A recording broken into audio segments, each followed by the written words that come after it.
অসমত সংখ্যালঘু জনগণৰ ওপৰত যি নিৰ্মম অত্যাচাৰ কিদৰে স্বদেশী মানুহক ভাৰতীয় মানুহক বিদেশী বনাই অত্যাচাৰ কৰা হৈছে কিদৰে অসমৰ হিমন্ত বিশ্ব শৰ্মা ডাঙৰীয়াৰ চৰকাৰখনে বৰ্ডাৰ পুলিচ ফৰেনাৰ্ছ ট্ৰিব্যুনেলে কিমান নিষ্ঠুৰ হ'ব পাৰে কিমান অমানৱীয় হ'ব পাৰিলে মানুহৰ ওপৰত এনেকুৱা অত্যাচাৰ কৰিব পাৰে এই কথাটো মই প্ৰমাণ কৰিব বিচাৰিছো এতিয়া নিশা প্ৰায় 2 বাজিছে আমি এই মুহূৰ্তত বলবলাত আহি উপস্থিত হৈছো 3 বাজিছে এই মুহূৰ্তত আমি বলবলাত উপস্থিত হৈছো দুজন মহিলাক উদ্ধাৰ কৰিবৰ কাৰণে সেই দুজন মহিলা কোনো নহয় হাজেৰা খাতুন আৰু সোনা বানু এজনৰ আমি জনামতে এজনৰ সুপ্ৰিম কোৰ্টত কেছ চলি আছে আন এজনৰ গুৱাহাটী হাইকোৰ্টত কেছ চলি আছে সেইটো বাৰু পিছৰ বিষয় তেওঁলোকক বৰপেটা আৰক্ষীয়ে উঠাই লৈ যোৱা হ'ল তেওঁলোকক বৰপেটা আৰক্ষীয়ে উঠাই লৈ গৈ তেওঁলোকক গোৱালপাৰালৈকে লৈ আহিলে তাৰ পিছত তেওঁলোকক বিতৰণ কৰা হ'ল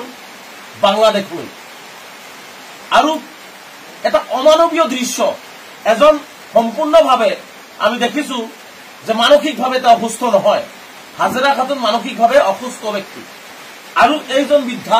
সোনা ভানু তেওঁ শাৰীৰিকভাৱে বহুত অসুস্থ আৰু তেনে মুহূৰ্তত এই মানুহজনক বাংলাদেশ আমি বাৰে বাৰে দাবী কৰিছিলো যে বৰপেটাৰ পৰা যিমান সংখ্যক মানুহ উঠাইছে সমগ্ৰ অসমৰ পৰা যিমান সংখ্যক মানুহ উঠাইছে সকলোৰে তথ্য পাতি আছে হয়তো কিবা সৰু সুৰা ভুল থাকিব পাৰে স্বাভাৱিক কথা কিন্তু বৰ্ডাৰ পুলিচ আৰু ফৰেনাৰ্ছ ট্ৰিব্যুনেলৰ ভুলৰ কাৰণে তেওঁলোকক বিদেশী এপ্লিকতে কেতিয়াবা বিদেশী হতাইছে কিন্তু পইচাৰ অভাৱত বহুতে হয়তো হাইকোৰ্ট বা সুপ্ৰিম কোৰ্ট যাব পৰা নাই কিন্তু দৰিদ্ৰ পৰিয়াল হোৱাৰ পিছতো তেওঁলোকে কিন্তু হাইকোৰ্ট আৰু সুপ্ৰিম কোৰ্টৰ দৰজাৰ কোনে তেওঁলোকে গতি কৰিছে তেওঁলোকে সুপ্ৰিম কোৰ্ট গৈছে হাইকোৰ্ট গৈছে কিমান নিষ্ঠুৰ অসম আৰক্ষী কিমান নিষ্ঠুৰ অসম চৰকাৰ অসমৰ মানুহে ভাৰতবৰ্ষৰ মানুহে এইটো ভবা উচিত এই বৰষুণৰ মাজত দবাপিটা বৰষুণ চলি আছে নিশা 10 বজাত যি সময়ত তেওঁলোকক বৰ্ডাৰৰ পৰা ঘূৰাই আনিছে তেওঁলোকক বাংলাদেশ বিতৰণ কৰিব পৰা নাই কাৰণ তেওঁলোকে ভাৰতীয় নাগৰিক বাৰে বাৰে তেওঁলোক কৈছে ভাৰতীয় নাগৰিক বৰপেটাৰ বাসিন্দা যেতিয়া বাংলাদেশত তেওঁলোকক বিতৰণ কৰিব পৰা নাই তেওঁলোকক উভতাই অনা হৈছে উভতাই আনি নিষ্ঠুৰভাৱে মানুহে মানুহক এনেকুৱা ধৰণৰ ব্যৱহাৰ নকৰে হিমন্ত বিশ্ব শৰ্মা ডাঙৰীয়া আপোনাক আমি দেখুৱাব বিচাৰিছো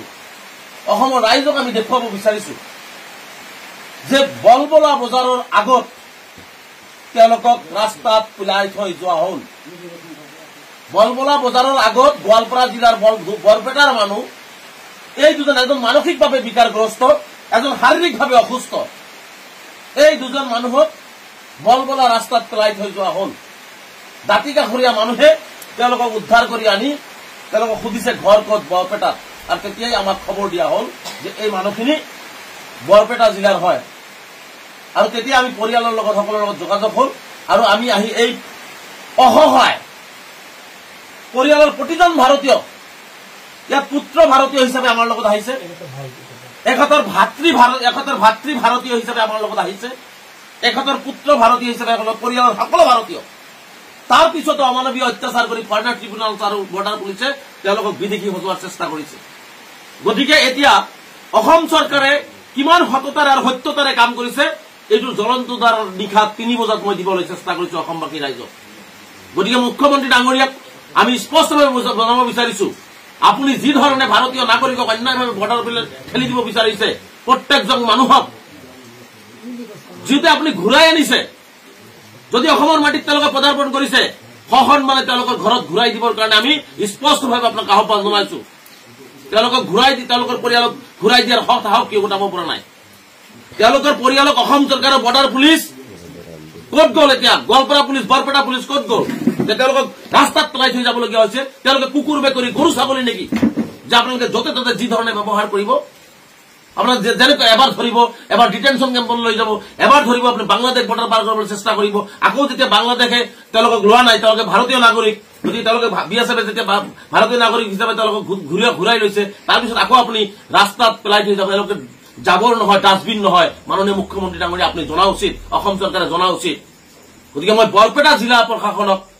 গোৱালপাৰা প্ৰশাসনক আৰক্ষী প্ৰশাসনক আমি এই ক্ষেত্ৰত ধিক্কাৰ দিছো যে মানুহক ধৰি লৈ যোৱা হৈছে ঘৰৰ পৰা ৰাতি শুৱা পাটিৰ পৰা উঠাই লৈ যোৱা মানুহক দবাপিটা বৰষুণৰ মাজত বলবলা বজাৰৰ কাষত এৰি দি যোৱাটো গতিকে আমি এইটো কোনো পদ্ধতিতে সহ্য নকৰো। স্পষ্টভাৱে অসমবাসী ৰাইজক আমাক বহুতে ক'ব বিচাৰে যে আমি বিদেশী ৰক্ষক। আমি কোনো বিদেশী ৰক্ষক নহয়। এনেকুৱা ধৰণৰ স্বদেশী ভাৰতীয় অসহায় মানুহৰ ৰক্ষক হিচাপে আমি থিয় হৈছো। আৰু এইসকল ভাৰতীয় নাগৰিকৰ পক্ষত হাজাৰবাৰ আমাক কোনোবাই বিদেশী ৰক্ষক বুলি ক'লেও আমি থিয় হ'ম, যাৰ কাৰণে ৰাইখা 3 বজাতে ইয়াত উপস্থিত হৈছো। গতিকে অসমবাসী ৰাইজক সত্যতাটো আমি দেখুৱাবৰ কাৰণে চেষ্টা কৰিছো, সত্যতাটো আমি দেখুৱাইছো যে এইটো এটা বাস্তৱ সত্য যে কিমান নিৰ্দয়ভাৱে, কিমান নিষ্ঠুৰভাৱে,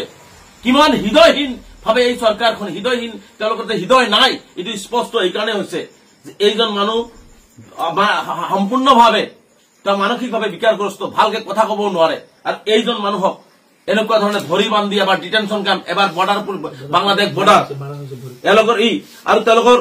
তেওঁলোকক অত্যাচাৰ কৰা হৈছে। আমি আৰু 2-এটা ভিডিঅ'ত দেখিছো যে বিভিন্নজনক তেওঁলোকক অত্যাচাৰ কৰিছে, তেওঁলোকক ধৰণৰ অত্যাচাৰ সন্মুখীন হৈছে। গতিকে আমি তীব্ৰভাৱে নিন্দা কৰিছো, গৰিহণা দিছো। আৰু অসমবাসী ৰাইজক আমি ক'ব বিচাৰিছো যে এই ধৰণৰ অমানৱীয় অত্যাচাৰ তেওঁলোকৰ ওপৰত কৰা হৈছে। গতিকে আমি এই মানুহখিনিক উদ্ধাৰ কৰি আজি লৈ গৈ আছো। নিশ্চিতভাৱে আজি আমি সভা কৰিছো, এইসকল অসহায় মানুহক যে অন্যায় কৰা হ'ল তাৰ কাৰণে যিমানবোৰ আইনীভাৱে যাব লাগে সেইখিনি যাবৰ কাৰণে আমি প্ৰস্তুত হৈছো, যে এইসকল অসহায় মানুহৰ কাষত আমি থিয় হৈছো। আৰু আমি অসমবাসী ৰাইজক এবাৰ চিত্ৰটো পুনৰবাৰ আমি দেখুৱাইছো যে এইসকল মানুহক বৰপেটা জিলাৰ কয়াকুজি, বালাবিটা আৰু কয়াকুজি, বুঢ়ীখামাৰ পৰা তেওঁলোকক ৰাতি বৰপেটা পুলিচে ধৰি লৈ গৈছিলে।